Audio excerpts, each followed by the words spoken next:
Hey guys. Alright folks, we're here today to do a Patreon request from this patrono right here.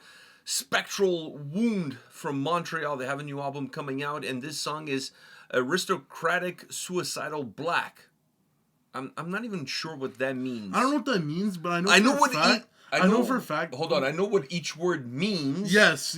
I just don't know what all of them put together mean. Yeah, like it was funny because it reminds me of back in the early days where we would like think about like random band names together, like generated like band names, like AI generated before AI was even a thing. Yeah. And the one I would always say was like Aristocratic Funeral, and then you would parry off that, and then we would just go.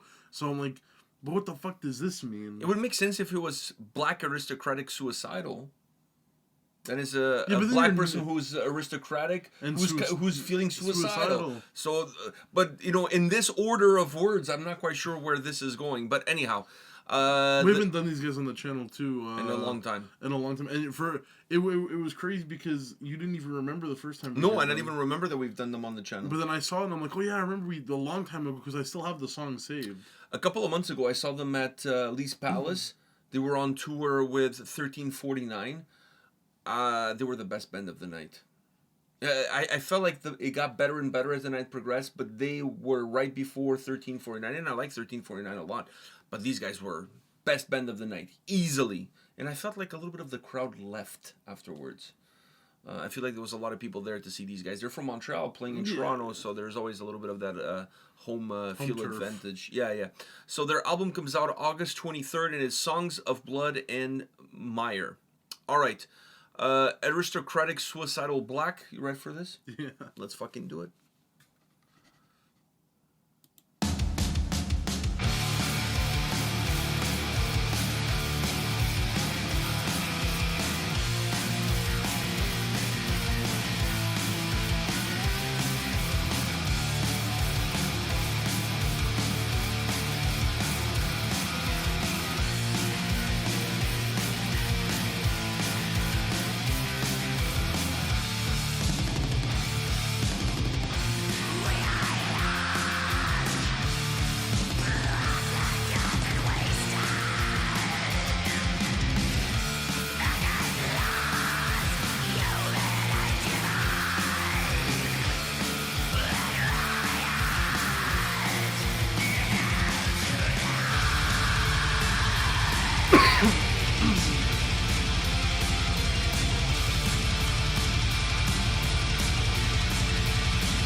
All right.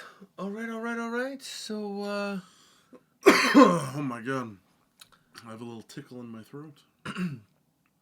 um, this is why I remembered them.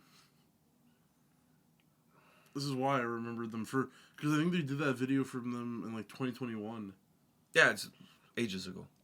Ages ago. So We were not even doing videos in this spot. We're still in the they're still kitchen. in the kitchen, man. Yeah, we're still in So the that kitchen. shows. So it's a long time ago. This is why I remembered though. I remember them being really good and See, I didn't remember. well, I also have the other song on my playlist. Yeah, I didn't remember them. So when I went to that show with 1349, I really went to see 1349. There was 3 bands before these guys and 2 other bands. I can't remember their names, but I really went to see them. And to me, they were, like I said, the other opening bands were really good too. But when these guys came on stage, I knew they were from Montreal because somebody had told me on the day of the show. But that's all I knew. But when they went on stage, I was like, wow, man, these guys are incredible. Like, really incredible live performance. I was sold. So then when I found out they had a new record coming out on Profound Lore, I was really excited to see what the record was going to be all about. This is a fucking incredible song. But you know, for Weird me, name. so even though we checked out them before, to me watching them live play a full set, that's to me how I feel like I've discovered them. So I got the full essence of what they sound like live, seeing them perform, playing 45 minutes or 30 minutes, whatever it was that they played. A weird name for the song, but the song itself is really good. But when the song starts with that, by the way, that riff is fucking killer. But when the song starts, don't you wonder a little bit of how does a song like this going to push itself into 6 minutes without necessarily feeling repetitive and boring? But you know what? Even though there was a repetitive nature, being that guitar, like that very fuzzy melody. guitar, or the main melody, it's like other songs we've done before, where it's such a good riff that no matter how much you play it, it's so good. I agree. I felt like the solo section allowed the song to be extended a little bit too. Yeah, but I'm saying that riff is something that you can play without getting old. It's got that flair to it. And when you listen to the song, there's certain pieces of the track where you can hear like the pops and crackles. Yeah. It's almost like the song is being played on a vinyl. Well, especially for that guitar sound, because I feel like it gets fuzzier.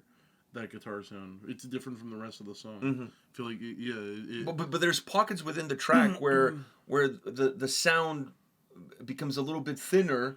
And you can hear the. It sounds like either you're listening. It's like you're listening to a vinyl. It doesn't sound like you're listening either to like a vinyl or like a you're digital copy, to a cassette. Something like you can hear all the little imperfections. Like and stuff. it's one of those. This is like one of those bands that you'd be in like an old basement and you find the cassette and it's all dusty and shit. And you put in the. Nah, this is vinyl. This is like you need a vinyl for this. I honestly hearing that sort of essence in the background of the song. It really allows you to imagine like listening to a vinyl and just hearing all the little imperfections that comes with listening to a vinyl. It's just that they kind of recorded those imperfections and are part of this. So even if you're listening to a digital format copy, you're still going to get that sort of grime that comes with their sound. Mm-hmm. But it's such a big part. After watching them live, I feel like it's such a big part of their essence, of their DNA, that you that old school feel. Like I really like it. Like this song is phenomenal. It is. It's such a good song. When I think of black metal, this is the black metal that I like to listen to. Yeah, it's like black metal with some. Rock and roll. With some rock and roll. That riff is more of a rock and roll riff than it is a black metal riff. It's the actual like the tone and the distortion, the specific distortion on that riff. It sounds so rock and roll. Like it's. I love black and rock, but then I also like black metal that has some rock elements. They're two different genres, but they're one and the same. Yeah. I'm with you. I like the black and rock and roll sound. Bands like Bewitcher or Midnight or Devastator that we checked on the channel a couple of weeks back. Mm-hmm. I really like that sound. I love the vibe that those like black and speed metal. I love all of that shit. But this song, while being a black metal song, it has a rock and roll riff, but it's not a black and roll song. Yeah, it's not Like, black it's and still a rock. black metal song. It's just that main melodic riff. It's so It's rock very and rock roll. and roll, yeah. It has such a rock and roll vibe to it that like loosens up the track a little bit. It gives the song, while being very melodic and a little narrow in its sound, it doesn't narrow down the song. This is not one of those black metal tracks that has those piercing, frozen soul, and I'm not talking about the band, frozen soul like style riffs that like you feel like you're shivering with how dark those riffs how are, fast it is, how fast they are, how dirty they are, how penetrating they are. And what they do also, they really condense the song. They narrow the length, the width, I should say. They narrow the width of the song. And it makes the song even more penetrating. This track is not like that. This track is actually pretty warm. It has a nice bandwidth. It has a nice size. It's just the melodic side of the track, even though it narrows it a little bit, it doesn't constrict it. And being more of a rock and roll style riff is what keeps it wide and gives that vibe, that movement to the song. I love it. I love it. With the vocals really deep into the mix, coming like out of the deepness, this coldness of whatever. I was gonna say hell, but hell is not cold. At least I don't think it is. No, I think it is. It doesn't get the vibe of being cold. I don't know. In the show, Lucifer looks cold. Fuck, in the show Lucifer, it does look cold, but you know the what do you call it? The saying it'll be a cold day in hell. Or... Yeah, because I feel like the propaganda that's been put together around hell is never given the cold vibe. True. I mean, having said that, you could burn yourself with something really cold. Yeah. So there's always that. Something to think about. But anyhow, these guys have a new record, Songs of Blood and Mire, coming out August 23rd on Profound Lore. Fuck. Go check it out. Do it. Do it. Do it. I don't know a lot about black metal, the black metal scene in Montreal. Obviously, I listen to more bands that are into the technical death metal, prog sound coming out of Montreal, but it doesn't matter what genre it is, man. Montreal is a hotbed for great metal bands. Yeah. Regardless of the genre, doesn't really matter. If you're from Montreal is kind of becoming the small Finland of Canada. Like, it doesn't matter what you are. You're out of Montreal, you're gonna be good. Yeah. It's almost like a stamp of approval that comes with it. It is. These guys are a perfect example of that. And by the way, just to add to that, their look live is fucking badass too. Like true cult. Like very black metal. Like, you know, they have a whole like stage look to them that sells. Not that they need it, but it sells the sound. It's not like they show up there like in jeans and in a flannel, in a Raider t-shirt. You know what I'm saying? In an Argonauts. Flannel. Yeah, with an Argonauts t-shirt. No, it would be Alouettes. They're from Montreal. Oh yeah, they wouldn't have Argonauts. No, they would be Alouettes or Montreal Expos if they want to be like throwback. No. None of that shit. These guys come in true cult with spikes and corpse paint and the whole works. And then they go like Tabernacle. No, actually, they didn't say that. But that would be good instead of a blay or a goal. Yeah. Tabernacle. All right. On that note, before we embarrass ourselves any further, once again, go check them out. The album comes out August 23rd. August 23rd. Profound Lore. Support your local metal scene. So if you're from Montreal, you have no excuse. Go check these guys out and pick it up. If you're not, pick it up anyways. We'll see you all at the next one. See ya.